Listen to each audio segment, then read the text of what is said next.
নমস্কার চাষি বন্ধুরা, কিষাণ মানে অনুষ্ঠানে আপনাদের সকলকে স্বাগত। এই অনুষ্ঠানটি পরিবেশিত হচ্ছে ভারত সরকারের কৃষি এবং কৃষক কল্যাণ মন্ত্রকের সহায়তায়। আজকে আমরা আলোচনা করব আলুর রোগ ও পোকার লক্ষণ ও তার নিয়ন্ত্রণ এই বিষয় নিয়ে। আর এই বিষয়ে আলোচনার জন্য আমাদের সঙ্গে রয়েছেন কৃষি বিশেষজ্ঞ ডক্টর কালীপদ প্রামাণিক, অধ্যাপক, পল্লী শিক্ষা ভবন, বিশ্বভারতী। সঙ্গে রয়েছে বিপ্লব ঘোষ। নমস্কার কালীপদ বাবু। নমস্কার। আমরা জানি যে আলু ভারতের একটা গুরুত্বপূর্ণ ফসল এবং চাহিদাও প্রচুর, চাষি বন্ধুরা চাষও করে থাকেন। কিন্তু একটা গুরুত্বপূর্ণ বিষয় হচ্ছে রোগ পোকার লক্ষণ। অনেক ক্ষেত্রেই চাষি বন্ধুদের চিনতে অসুবিধা হয়, যার ফলে অনেক গাছ বা আলুর যে গুণগত সেটাও কিন্তু চাষি বন্ধু ঠিকমতো পান না, যার ফলে সঠিক যে পদ্ধতি সেটাও কিন্তু না করার ফলেও এগুলো কিন্তু সমস্যাগুলো দাঁড়ায়। তো প্রথমে আপনার কাছে জানবো, আমরা তো রোগ পোকার লক্ষণগুলো নিয়ে আলোচনা করবোই এবং এর চাষি বন্ধুরা কিভাবে এর প্রতিকার করবেন সেই বিষয়ে আলোচনা করব। তার আগে একটু জানবো আপনার কাছে শুরুতে যে আলুর গুরুত্ব কতখানি। আপনি প্রস্তাবনাতে বললেন যে রোগ পোকা তো আমরা আলোচনা করবই। আমরা জানি যে আলু একটি ভারতের অন্যতম গুরুত্বপূর্ণ খাদ্যশস্য। কারণ আমরা জানি যে কোথায় আছে আলু ভাতে, ডাল ভাতে বা দুধ ভাতে। দুধ ভাত অনেক দামি, ডালও অনেক দামি। সুতরাং আলু, অর্থাৎ আমরা বাঙালি যারা, তারা আলু ছাড়া কোনো সবজি কল্পনা করতে পারি না। খাদ্য গ্রহণের দিক থেকে চাল এবং গমের পরেই আলুর স্থান একটি অন্যতম বিষয়। আলু পৃথিবীতে অন্যান্য খাদ্যশস্যের মধ্যে একটি অন্যতম ফসল, কারণ কম সময়ে কম জমিতে বেশি উৎপাদন আমরা আলু থেকেই পাই। আলুতে প্রচুর পরিমাণে আমরা জানি পুষ্টিগুণ থাকে, বিশেষ করে শর্করা থাকে, সঙ্গে থাকে প্রোটিন, ভিটামিন এবং থাকে ক্যালসিয়াম। এছাড়াও আমরা জানি যে এতে এই পরিমাণ থাকার জন্য আলু একটি সুষম খাদ্য নামেই পরিচিত। আমরা দেখেছি এতে প্রচুর পরিমাণে আমরা প্রোটিন থাকে, প্রায় দ্বিগুণ ক্যালসিয়াম থাকে ভুট্টার তুলনায়। আমরা এটাও দেখেছি যে গমের তুলনায় 1 হেক্টর জমিতে যদি আমরা আলু চাষ করি তাহলে দ্বিগুণ কিন্তু আমরা প্রোটিন পেতে পারি। এছাড়া আলু বিভিন্ন প্রক্রিয়াজাত শিল্প, যেমন চিপস তৈরি করতে, ফ্রেঞ্চ ফ্রাই তৈরি করতে বা শর্করা বা স্টার্চ উৎপাদনে এর গুরুত্ব অপরিসীম। এটাতে গেল খাদ্যগুণের দিক। এরপরে আসছি অর্থনৈতিক ব্যাপারটা। আমরা যদি 1 হেক্টর জমিতে আলু চাষ করি, তার যে খাদ্য মূল্য, তার চেয়ে 4 হেক্টর জমিতে খাদ্য উৎপাদনের খাদ্য মূল্যের চেয়ে অনেক বেশি। অর্থাৎ আমরা বলতে পারি আলু একটি হচ্ছে সুষম খাদ্য, যেটা পুষ্টি নিরাপত্তা, খাদ্য নিরাপত্তা এবং কৃষকের অধিক লাভের একটি গুরুত্বপূর্ণ ফসল। আজকের দিনে আমরা বলতে পারি সীমিত চাষযোগ্য জমিতে ক্রমবর্ধমান জনসংখ্যার চাহিদা মেটাতে, অর্থাৎ খাদ্যশস্যের চাহিদা মেটাতে আলু কৃষকের কাছে একটি গুরুত্বপূর্ণ ফসল। এরপরে আপনি বললেন যে রোগ পোকার ব্যাপার। আমরা জানি আলু চাষ করতে গেলে আমরা বিভিন্ন রকমের সমস্যার সম্মুখীন হই। শুরু করি ফার্টিলাইজার দিয়ে, ওই সময় অনেক সার পাওয়া যায় না, প্রচুর দাম হয়। গভর্নমেন্ট তরফে চেষ্টা করছেন ওনারা সাবসিডির মাধ্যমে সার দেওয়ার জন্য। তবুও রোগ পোকার যে আক্রমণ, সেখান থেকে কিন্তু আলুকে বাঁচাতেই হবে। আমরা দেখেছি শতকরা প্রায় 30 থেকে 100% আলু কিন্তু এই রোগ দ্বারাই নষ্ট হয়ে যায়। তাহলে যদি আমরা রোগ থেকে বাঁচাতে পারি, তার জন্য আমরা কী করতে পারি না, আমরা ফসল এবং গুণমান বজায় রাখতে পারি, সঙ্গে সঙ্গে আমরা বীজ ও জমির স্বাস্থ্যকে বজায় রাখতে পারি, দ্রুত যাতে রোগ না ছড়ায় তার ব্যবস্থা করতে পারি, অধিক ফলন এবং খাদ্য নিরাপত্তা সুনিশ্চিত করতে পারি। এবার আমরা যে মূল বিষয় আমাকে বলছিলাম যে লক্ষণগুলো নিয়ে আলোচনা আমরা করব। তো আলু চাষের সমস্যার দুটো দিক যদি আমরা ভাগ করি, একটা হচ্ছে আলু লাগানোর আগে, অর্থাৎ যখন চাষি বন্ধুরা আলু কাটিং করে অর্থাৎ কাটে সেই সময়, এবং জমিতে যখন আলু লাগানো হয় তার পরবর্তী যে ফসল থাকে, এই যে দুটো দিক, সেই দিক নিয়ে আমরা কিন্তু আজকে আলোচনা করব। প্রথমে জানবো যে আলু লাগানোর আগে এবং মূল জমিতে যখন আলু গাছ বেরিয়ে যায় সেই সময়, এই দুটো সম্পর্কে আপনার কাছে আমি জানবো। তো দুটো দিক আমরা আলোচনা করব। বীজ আলু নির্বাচন এবং কাটার সতর্কতা। যখন আমরা আলু বীজকে নিয়ে আসবো বাড়িতে, যদি বিন্দুমাত্র আমাদের সন্দেহ জাগে, তখন আমরা কি করব, যে বীজ আলু আনা হয়েছে সেটাকে আমরা আড়াআড়িভাবে কেটে নেব। নেওয়ার পর যদি দেখি যে রিংয়ের মতো কোনো গোলাকার দাগ দেখা দিচ্ছি বা দেখা যায়, সেক্ষেত্রে সেই আলুকে আমরা বীজ হিসাবে ব্যবহার করব না। এটা প্রথমের দিক। দ্বিতীয়ত, কাটা আলুতে যদি আমরা চাপ দিই, যদি হলুদ পুঁজের মতো রস বেরিয়ে আসে, সেক্ষেত্রেও সেই আলুকে আমরা বীজ হিসাবে ব্যবহার করব না। আর যে ছুরি বা যন্ত্র দিয়ে আলুটি আমরা কাটছি সেটি মাঝে মধ্যেই পটাশিয়াম পার ম্যাঙ্গানেট নামক দ্রবণ দিয়ে মাঝে মাঝেই কিন্তু ধুয়ে নিতে হবে। এরপর তো আলু কাটা হলো। আমরা জানি যখন আলুকে কাটা হচ্ছে অর্থাৎ আর অনেকটা অংশে কিন্তু এক্সপোজ হয়ে যাচ্ছে, ফলে পার্টিকুলার রোগ ওখান দিয়ে প্রবেশ করছে। তো সেক্ষেত্রে আমরা কীভাবে বীজ শোধন করে নেব, তার সেটা দুটো আছে। আমরা জৈবিক পদ্ধতিতে করতে পারি বা রাসায়নিক পদ্ধতিতে করতে পারি। প্রথমে জৈবিক পদ্ধতিতে বলি, আমি একটা জাস্ট ইউনিট বলবো, সেই হিসাবে আপনার যত পরিমাণ আলু হবে সেই পরিমাণ জল এবং ওষুধ দেবেন। 10 লিটার জল এবং তাতে 4 থেকে 5 গ্রাম ট্রাইকোডার্মা ভিরিডি মিশ্রণ করবেন। ওই মিশ্রণে আপনি 1 কেজি কাটা আলু 25 থেকে 30 মিনিট ডুবিয়ে রাখবেন। তারপর ওটাকে তুলে নিয়ে ছায়ায় শুকিয়ে নিয়ে লাগাবেন। এটা গেল আপনার জৈবিক পদ্ধতি। এবার রাসায়নিক পদ্ধতি, অর্থাৎ আমরা ছত্রাকনাশক ঔষধ প্রয়োগ করি। সেক্ষেত্রে আমরা যে ওষুধগুলো বলবো তার মধ্যে যে কোনো একটা আপনি ছত্রাকনাশক ব্যবহার করতে পারেন। সেক্ষেত্রে জলের পরিমাণ ওই 10 লিটার, আলুর পরিমাণ হচ্ছে 1 কেজি। এবার ওষুধগুলো বলি, একটা হচ্ছে কার্বনডাজিম 2 থেকে 2.5 গ্রাম 1 কেজি বীজের জন্য, অথবা ম্যানকোজেব 4 থেকে 5 গ্রাম 1 কেজি বীজের জন্য। তারপর আমরা দ্রবণটি তৈরি করব, তাতে 1 কেজি আলু দেব, 2 থেকে 3 মিনিট ডুবিয়ে রাখবো। তারপর আলুটাকে আমরা তুলে নিয়ে শুকিয়ে নেব। এটা গেল আলু লাগানোর আগের যে প্রতিষেধক বা প্রতিরক্ষার ব্যবস্থা, যাতে করে রোগ কম হয়। আলু লাগানোর পরে অনেক রোগ আসে, তার মধ্যে নাভি ধসা, জলদি ধসা, ঢলে পড়া, কোমন স্ক্যাব বা ভাইরাস গঠিত ইত্যাদি রোগ এবং প্রকার লক্ষণ দেখা যায়, সেটা আমরা আলোচনা করব। আপনি যে এই লক্ষণগুলি বললেন, তো বিভিন্ন ধরনের, তো চাষি বন্ধুরা কি করে বুঝবেন যে এই রোগ হয়েছে? লক্ষণগুলো সম্পর্কে আপনাকে জানবো, যে দেখে যেন চাষি বন্ধুরা বুঝতে পারেন, এবং এর নিয়ন্ত্রণ ব্যবস্থা তো অবশ্যই আছে। আলুর প্রধান এবং অন্যতম রোগ হচ্ছে নাভি ধসা। এই নাভি ধসার যদি জমিতে লাগে, সেক্ষেত্রে কিন্তু আপনার ফসল 30 থেকে 100% নষ্ট, অর্থাৎ আপনি কোনো ফসলই পাবেন না ওই জমি থেকে। এবার আপনি চিনবে কি করেন যে আপনার জমিতে নাভি ধসা লেগেছে? প্রথমেই পাতায় জল ভেজা সবুজ কালচে দাগ দেখা যাবে, 1 নাম্বার। 2 নম্বর, পাতার নিচে সাদা তুলোর মতো ছত্রাক দেখা যাবে। 3 নম্বর, দ্রুত পাতা ও গাছ পুড়ে যাওয়ার মতো শুকিয়ে যাবে। 4 নম্বর, আক্রান্ত পাতাতে পচন শুরু হবে এবং গাছ থেকে আপনা আপনি ঝরে পড়বে। তারপরে কি হবে না, আলুতে দেখবেন বাদামি পচন দেখা দিয়েছে। এইগুলি হলো যে আপনার নাভি ধসার আক্রান্ত হয়েছে। আর আপনারা সহজেই বুঝতে পারবেন নাভি ধসা কখন আসে, যখন মেঘলা আবহাওয়া, কম তাপমাত্রা, ঘন কুয়াশা, টানা বৃষ্টিপাতযুক্ত ভেজে পরিবেশ, এই পরিবেশ যদি আসে আপনার জমিতে নাভি ধসা হবেই। তো সেক্ষেত্রে আপনাকে প্রথমেই আপনাকে কী করতে হবে, যদি এই ওয়েদার আসে তখনই আপনাকে বিভিন্ন রকমের ছত্রাকনাশক ওষুধ প্রয়োগ করতে হবে। এবারে আপনি আগে থেকেও প্রতিষেধক নিতে পারেন। যেমন কি করতে পারেন না, আপনি এই নাভি ধসার সহনশীল কিছু জাত আছে, সেই জাতগুলো নির্বাচন করতে পারেন। যেমন আমাদের খুবই পরিচিত কুফরি জ্যোতি, খুবই পরিচিত একটা জাত। তাছাড়া কুফরি শৈলজা আছে, কুফরি গিরিধারী আছে, কুফরি হিমালয়ানি আছে, কুফরি গৌরব, কুফরি অরুণ, কুফরি মেঘা। এছাড়াও সিপিআরআই হাইব্রিড 2001 P-55 এই জাতটি চাষ করে, তাহলে কিন্তু আপনার নাভি ধসা রোগ কম হবে। এছাড়া আক্রান্ত গাছ আপনাকে তুলে ফেলতে হবে এবং যাতে জমিতে জল না দাঁড়ায় তার ব্যবস্থা করতে হবে। কিন্তু আপনি ব্যবস্থা করেন তবুও আছে, তখন আপনাকে যেতে হবে ছত্রাকনাশক ঔষধ। এবার ছত্রাকনাশক অনেক রকমের ঔষধ আছে, আমি কতগুলি বলবো। যেমন ম্যানকোজেব 2.5 গ্রাম প্রতি লিটার জল, সাইমক্সানিল প্লাস ম্যানকোজেবের মিশ্রণ 2 থেকে 2.5 গ্রাম প্রতি লিটার জল, মেটালাক্সিল প্লাস ম্যানকোজেব এর মিশ্রণ 2 গ্রাম প্রতি লিটার জল, বা ফ্লুয়াজিনাম 1 মিলি 1 লিটার জল, বা ম্যান্ডিপ্রোপামিড 1 মিলি 1 লিটার জল। এটা হচ্ছে ওষুধের পরিমাণ। 1 একর জমিতে আপনার 150 থেকে 200 লিটার জল প্রয়োগ করতে হবে। জমিতে 7 থেকে 10 দিন অন্তর ছত্রাকনাশক ওষুধ প্রয়োগ করতে হবে। 2 রকমের ছত্রাকনাশক পর্যায়ক্রমে আপনি দেবেন। ওষুধ সাধারণত সকালবেলা বা সন্ধেবেলায় প্রয়োগ করবেন, তাহলে কিন্তু আপনার যে নাভি ধসা সেটাকে আপনার রক্ষা করতে পারবো, বা ক্রপটিকে বা শস্যটিকে রক্ষা করতে পারবো। এরপরে জলদি ধসা রোগ। এই জলদি ধসা রোগটি অনেক আগেই আসে।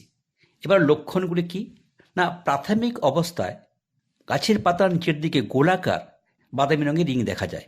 পরে গাছের উপর দিকের পাতাতেও এই রিংটি দেখা যায়। কি হয় না, গাছের পাতাগুলি কুঁকড়ে যায়, হলুদ হয়ে যায়, পরে শুকিয়ে যায়। এটা হচ্ছে আপনার জলদি ধসা রোগের লক্ষণ। কখন আসবে না, কম তাপমাত্রা যখন থাকবে, মেঘলা আবহাওয়া যখন থাকবে এবং বৃষ্টি ভেজা পরিবেশ, এই তিনটি যখন বজায় থাকবে তখন এই রোগের আক্রান্ত হবে এবং দ্রুত ছড়িয়ে পড়ে। এক্ষেত্রে আমরা প্রাথমিক অবস্থায় কী করতে পারি, আমরা ছত্রাকনাশক দেব। কিন্তু যদি আমরা আলু অর্থাৎ রোগমুক্ত যদি আলু ব্যবহার করি, সুষম সার ব্যবহার করি এবং আক্রান্তকে তুলে ফেলি, তাহলে কিন্তু আমরা এই রোগটিকে প্রতিরোধ করতে পারবো।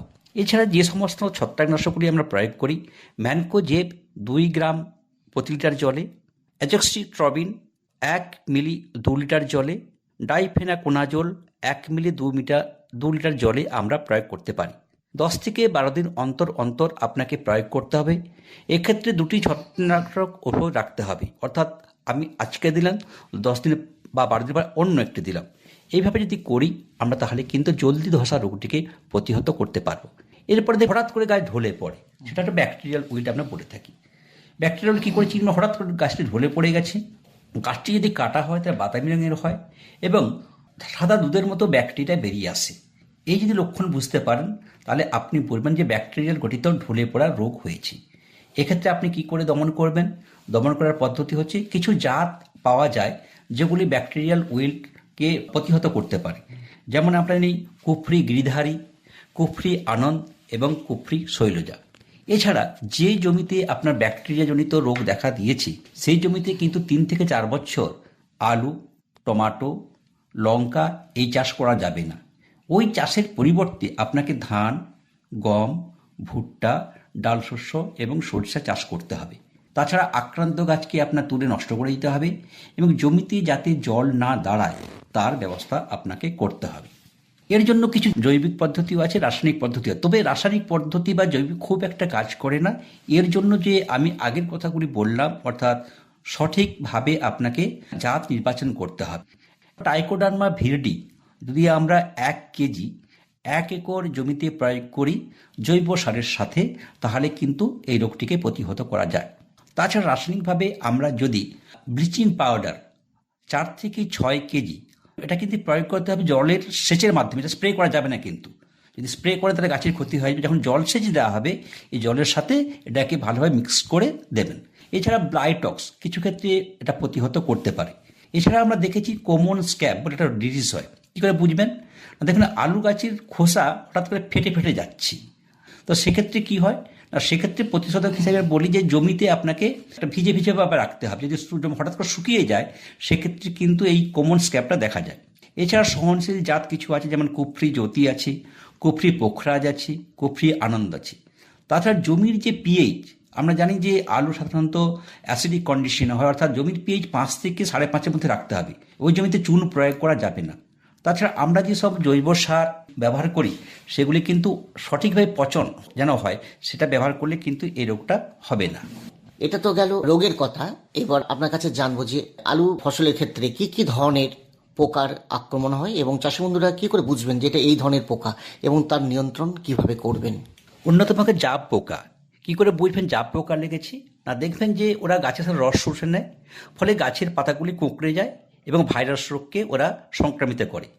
গাছ ছোট হয়ে যায়, মোজাইক থাকে, মোজাইকের মতো কিছু কিছু রং দেখা যায় গাছের পাতাতে, তখনই বুঝবেন যে আপনার জাব পোকা লেগেছে। প্রতিকারের উপায়, আপনি হলুদ রঙের যে চটচটে স্ট্রিপ পাওয়া যায় লাগাতে পারেন। তাছাড়া কিছু রাসায়নিক বা কীটনাশক আছে, যেমন ইমিডাক্লোরোপিড 30 থেকে 40 মিলি একর প্রতি দিতে পারেন, বা ফ্লোনিকামিড বলে আরেকটি কীটনাশক আছে 60 থেকে 80 গ্রাম প্রতি একরে দেবেন। এক্ষেত্রে জলের পরিমাণ 150 থেকে 200 লিটার আপনাকে দিতে পারেন। এছাড়া নিম তেল 3 থেকে 5 মিলি প্রতি লিটারও আপনি ব্যবহার করতে পারেন। এছাড়া যে আরেকটি রোগ হয় সেটা হচ্ছে কাটওয়ার্ম বা কাটুই পোকা বলে থাকি। দেখবেন আলু গাছ হঠাৎ করে মরে যাচ্ছে, ফুলে দেখবেন যে গোড়া থেকে কেটে দিয়েছে। এর প্রতিকার হিসাবে আমরা বলি সাধারণত আলোক ফাঁদ ব্যবহার করতে পারেন, বা ক্লোরোপাইরিফস 1 লিটার 1 একর জমিতে যদি স্প্রে করেন তাহলে এই কাটুই পোকাটিকে কিন্তু আমরা অতি সহজে দমন করতে পারি। এছাড়া সেরকম কোনো পোকার আক্রমণ হয় না। এছাড়া একটা জাস্ট হয়ে থাকে, সেটা আলু টিউবার মত।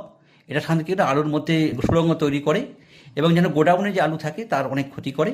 সেক্ষেত্রে আমরা ফেরোমন ট্র্যাপ ব্যবহার করতে পারি, বা স্পাইনোস্যাট বলে একটি কীটনাশক আছে 0.3 মিলি প্রতি লিটার জলে করতে পারি, বা ইমামেকটিন বেঞ্জয়েড বলে প্রতি 1 লিটার জলে 0.4 গ্রাম প্রয়োগ করতে পারি। এটা যদি আমরা প্রয়োগ করি তাহলে কিন্তু আমরা পোকা দমন করতে পারবো।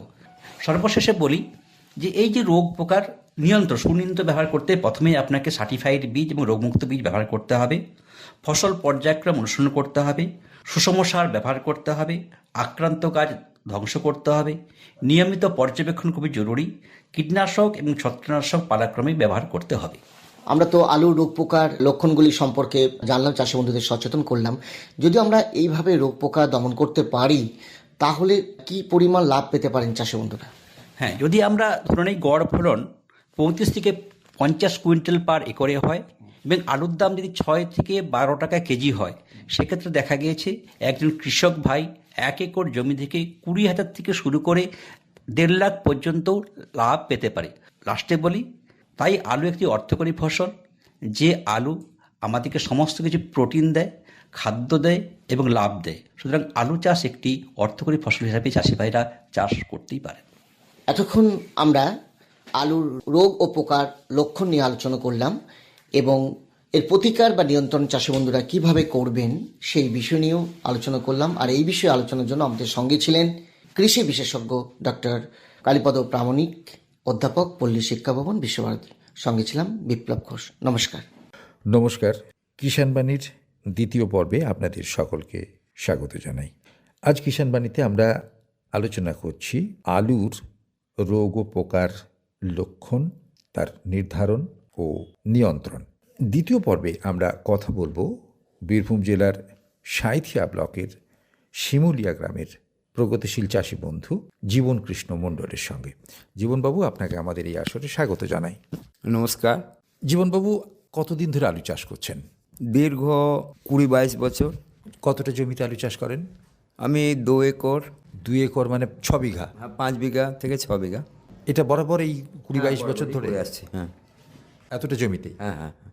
আমরা যেটা বলছিলাম আজকে, যে আমরা মূলত আলুর যে রোগ এবং পোকা তার লক্ষণগুলো নিয়ে আমরা একটু কথা বলবো।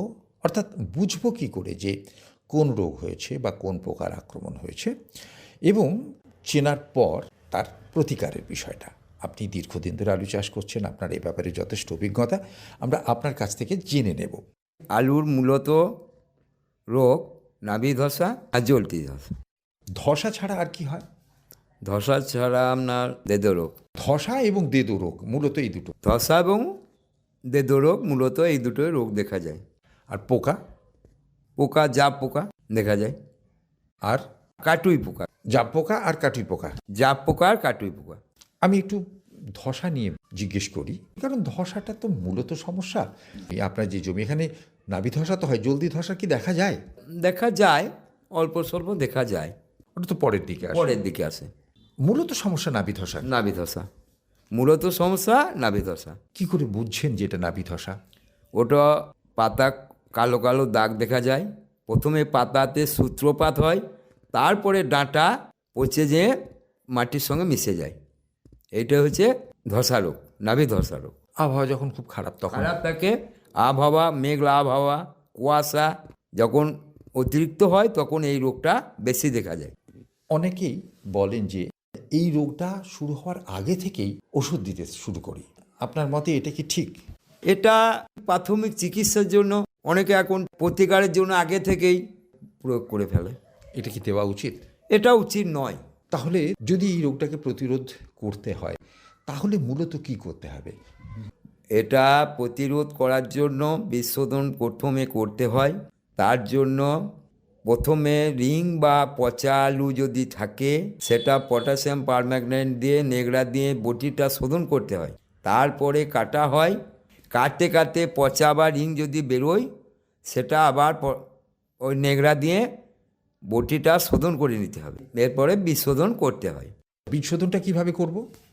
আমরা বীজ শোধনের জন্য প্রতি কেজি বীজের জন্য 3 গ্রাম ব্লাইটক্স বা সাপ ব্যবহার করি প্রয়োজন মতন জলে। তার মানে আপনার যদি ধরুন 50 কেজি বীজ থাকে তাহলে 50 সঙ্গে 3 দিয়ে গুণ, হ্যাঁ, 150 গ্রাম 150 গ্রাম সার বা ব্রাইটক্স নিতে হবে, দিয়ে আমার বীজটা শোধন করতে হবে। এটা দুবার করা যায়? হ্যাঁ, দুবার, একটা জলে দুবার করা যায়। এটা দিয়ে আপনি ডুবিয়ে তুলে নেওয়ার পরে একটু শুকিয়ে নিলেন? হ্যাঁ, শুকিয়ে নিলাম, 2-3 মিনিট থাকার পর শুকিয়ে নিলাম, তারপর সেই বীজটা রোপণ করা হলো। বীজ শোধনটা করতেই হবে। হ্যাঁ, বীজ শোধনটা করতে হবে, নাহলে অতিরিক্ত রোগ দেখা দেবে। ধসা রোগটা আটকানোর প্রধান উপায় কি বীজ শোধনটা বীজ করা? শোধনটা, হ্যাঁ, ধসা রোগ প্রতিকার করার জন্য বীজ শোধন করে নিতেই হবে। এরপরে যদি ধরুন ধসা রোগটা আসে, তখন আপনারা কি করছেন? তখন প্রথমে ডাইথিনেম দেওয়া হলো, তারপর যদি অতিরিক্ত নাভি দশা দেখা দেয় তখন রিডোমিন গোল্ড অ্যামাস্টার স্টপ পার লিটার জলে 1.5 মিলিলিটার ব্যবহার করে স্প্রে করতে হয়। এইভাবে প্রতিকার করা যায়। যদি ধরুন খুব বেশি হয় তাহলে কি 7 দিন বা 10 দিন অন্তর অন্তর দেন? হ্যাঁ, এইভাবে যদি বেশি দেখা যায় সপ্তাহে অন্তত 2 দিন দিতে হবে, সপ্তাহে দুবার? 3-4 দিন অন্তর। যদি ওয়েদার খুব খারাপ থাকে, যদি খুব পরিস্থিতি, তাহলে 3-4 দিনে সপ্তাহে 2 দিন ব্যবহার করতে হবে, প্রয়োগ করতে হবে, তাহলে ওই দশাটা অনেকটাই কমে যাবে। এটা ধসার বিষয়। আচ্ছা, ধসা ছাড়া আর রোগ বলছিলেন দেদু রোগ। আচ্ছা, এই রোগটা কি ধরনের হয়, কীরকম পরিস্থিতিতে, কখন রোগটা হয়? এটা আলু ধরার সময় বসন্তকারীর মতন আলুর গায়ে ফুটি ফুটি দাগ দেখা যায়, এইটাকে দেদো রোগ বলে। দেদু রোগের ক্ষেত্রে কি প্রতিকার করেন? এই যে দেদো রোগ যদি দেখা যায় তাহলে এইটা প্রতিকারের জন্য অ্যান্টিবায়োটিক ব্যবহার করতে হয়। অ্যান্টিবায়োটিক বলতে স্ট্রেপ্টোমাইসিন বা টেট্রামাইসিন এরকম? হ্যাঁ হ্যাঁ, টেপ্টোমাইসিন বা টেপ্টোমাইসিন 10 লিটার জলে 1 গ্রাম। 10 লিটার জলে 1 গ্রাম দিয়ে, তার মানে ড্রামের মধ্যে ধরুন ভরে দিলেন, তারা 15 লিটার তো জল যাবে, তার মানে ওখানে 1.5 গ্রাম মতো দেওয়া যেতে পারে। হ্যাঁ, 1.5 গ্রাম, 15 লিটার জলে 1.5 গ্রাম দেওয়া যেতে পারে, দিয়ে প্রয়োগ করতে। প্রয়োগ করতে হয়। আচ্ছা, এটা দেদু রোগের ক্ষেত্রে। আচ্ছা, আমরা পোকার ক্ষেত্রে আসি। পোকার কি সেরকম কোনো সমস্যা হয়? পোকা হয়, সমস্যা হয়। আর কি ধরনের পোকা হয়? এটা ওই জাপ পোকা দেখা যায়, বা কাটুই পোকা দেখা যায়। জাপ পোকা তো মূলত সর্ষেতেই এটা সমস্যা হয়।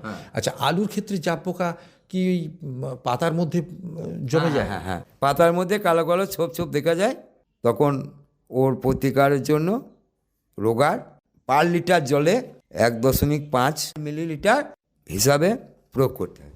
এটা জাপ পোকার জন্য। জাপ পোকার জন্য এটা দিলেই মোটামুটি জাপ পোকা চলে জাপ যায়। পোকা চলে যায়। আর কাটুই পোকার কথা বলছিলেন? কার্টুন পোকাও দেখা যায়। আমরা কার্টুন পোকার জন্য কোরফাইলিফস ব্যবহার করি, 1 লিটার জলে 2.5 মিলিলিটার প্রয়োগ করি। এটা স্প্রে করে দিলেই মোটামুটি। হ্যাঁ, তে করে দিলে কার্টুন পোকা ধ্বংস হয়। এর বাইরে সেরকম কোনো রোগ পোকা না, আর এর বাইরে সমস্যা? কোনো সমস্যা দেখা যায় না, সাধারণত আলুর ক্ষেত্রে। আলুর কীরকম ফলন হয়? আলু বিঘা প্রতি মোটামুটি 120 প্যাকেট, মানে 50 কিলো প্যাকেট পাওয়া যায় 60 কুইন্টাল বিঘা প্রতি। কাঠা 3 কুইন্টাল। আচ্ছা আচ্ছা, আর আমি আরেকটা ছোট জিনিস জিজ্ঞেস করে নেব, যে সার ব্যবহারের ব্যাপারটা কীরকম কী করে? সার, জৈব সার মেন। জৈব সার খুবই প্রয়োজন, কিন্তু বর্তমান যুগে জৈব সার চাষিরা ব্যবহার করে না, রাসায়নিক সারেই বেশি ব্যবহার করে। তার জন্য এইসব রোগ দেখা দেয়। জৈব সার প্রথমেই দরকার। জৈব সার যদি বেশি করে দেওয়া যায় তাহলে রোগ পোকার আক্রমণটাও কম হয় বলছেন? জৈব সার যদি বেশি ব্যবহার করা হয় তাহলে রোগ পোকার আক্রমণটা কমই হয় এবং মাটির উর্বরতা শক্তি খুবই বৃদ্ধি পায়, তাহলে ফলন ভালোই পায়। তাহলে দুটো বিষয়, একটা হচ্ছে যে জৈব সার বেশি করে দেওয়া, আর 2 নম্বর হচ্ছে বীজ শোধন করা। এই দুটো যদি ঠিকঠাক করা যায় তাহলে রোগ পোকার আক্রমণটা কমে যাবে বলছেন? বীজ শোধন করা প্রথম পর্যায়, দ্বিতীয় পর্যায় হলো জৈব সার ব্যবহার করা, তাহলে রোগ প্রতিকার অনেকটাই হবে। জীবনবাবু, আপনাকে অনেক অনেক ধন্যবাদ। এতক্ষণ ধরে আপনি আমাদের জানালেন যে কী ধরনের রোগ পোকার আক্রমণ হয়ে থাকে, তার লক্ষণগুলো কী, এবং সেক্ষেত্রে প্রতিকারই বা কী। আশা করব চাষি বন্ধুদের আপনার কথা থেকে অনেক উপকার হবে, এই আশা রেখে আপনাকে অনেক অনেক ধন্যবাদ এবং নমস্কার জানিয়ে, যারা অনুষ্ঠান শুনলেন তাদের ধন্যবাদ এবং নমস্কার জানিয়ে আজকের কিষাণ বাণী এখানেই শেষ করছি। অনুষ্ঠানটি প্রচারিত হলো ভারত সরকারের কৃষি ও কৃষক কল্যাণ মন্ত্রকের সহায়তায়।